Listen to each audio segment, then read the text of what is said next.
Swastiastu, perkenalkan nama saya Naru Hartanto dengan NIM 2320049, mahasiswa program studi pendidikan guru sekolah dasar. Pada video ini saya akan membahas studi kasus 3 yang berjudul AI, plagiarisme terselubung, dan krisis integritas akademik. Saya memilih studi kasus ini karena topik ini sangat relevan dengan kondisi pendidikan saat ini, khususnya di era digital dan kecerdasan buatan. Penggunaan teknologi seperti ChatGPT, AI praprase, dan mesin penerjemah otomatis sudah menjadi hal yang sangat dekat dengan kehidupan mahasiswa dan pelajar. Namun, di balik kemudahan tersebut, muncul persoalan baru, yaitu kaburnya batas antara bantuan belajar dengan pelanggaran etika akademik. Oleh karena itu, studi kasus ini penting untuk dikaji agar kita sebagai calon pendidik tidak hanya melek teknologi. Oleh karena itu, studi kasus ini penting untuk dikaji agar kita sebagai calon pendidik tidak hanya melek teknologi, tetapi juga memiliki integritas akademik yang kuat. Studi kasus ini menggambarkan fenomena yang sangat aktual di dunia pendidikan. Saat ini, banyak mahasiswa dan pelajar memanfaatkan teknologi AI seperti ChatGPT untuk menjawab tugas, AI praprase untuk mengubah kalimat, serta mesin penerjemah otomatis untuk menerjemah artikel atau jurnal asing. Permasalahan muncul ketika hasil karya yang dihasilkan tidak sepenuhnya hasil pemikiran sendiri, namun juga tidak bisa dikategorikan sebagai plagiarisme murni karena tidak menyalin langsung dari satu sumber tertentu.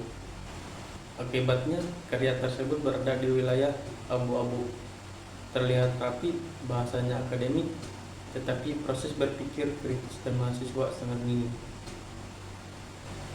Contoh nyata yang sering terjadi adalah mahasiswa yang memasuki prompt AI lalu langsung menyalin hasilnya menjadi tugas tanpa memahami isinya. Ada juga yang memprapraskan tulisan orang lain menggunakan AI agar lolos dari aplikasi pendeteksi plagiarisme. Secara teknis mungkin aman, tapi secara etika hal ini bermasalah. Kondisi ini menunjukkan bahwa tantangan pendidikan saat ini bukan hanya pada akses teknologi, tetapi pada cara penggunaan teknologi tersebut. Jika dikaitkan dengan materi perkuliahan, teknologi informasi dan komunikasi, penggunaan AI dalam pendidikan sebenarnya merupakan bagian dari pemanfaatan teknologi digital sebagai media dan sumber belajar.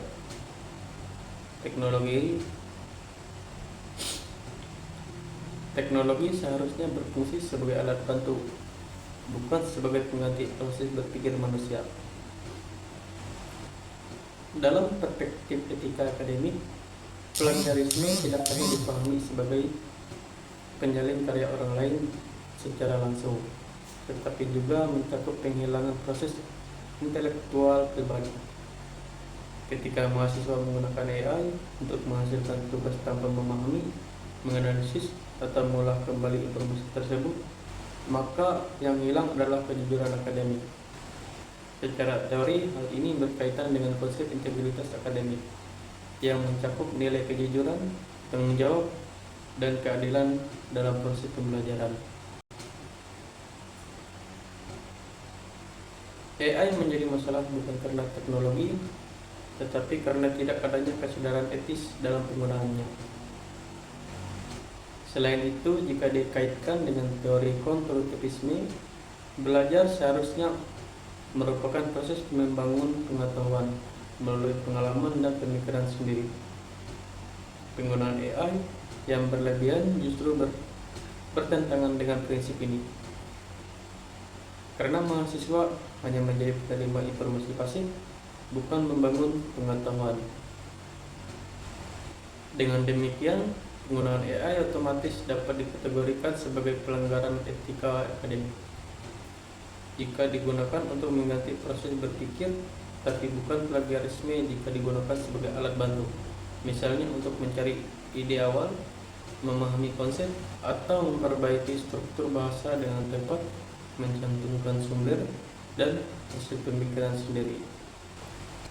Dampak jangka panjang dari penggunaan AI yang tidak etis sangat serius. Jika dibiarkan, dunia pendidikan dapat mengalami krisis integritas akademik, di mana nilai kejujuran menjadi kabur dan pemikiran kritis mahasiswa menurun.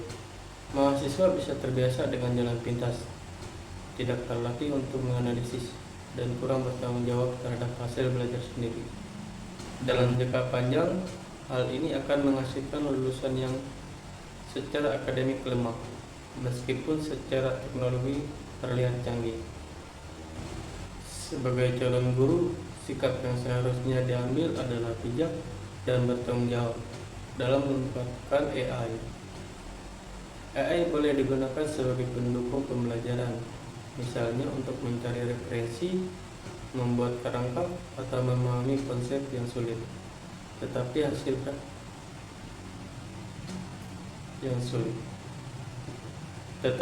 akhirnya tetap harus berasal dari pemikiran sendiri. Selain itu, pendidikan juga perlu memberikan edukasi kepada siswa mengenai literasi digital dan etika penggunaan teknologi, bukan hanya melarang tetapi mengarahkan. Sebagai kesimpulan, penggunaan AI dalam dunia pendidikan adalah hal yang tidak bisa dihindari.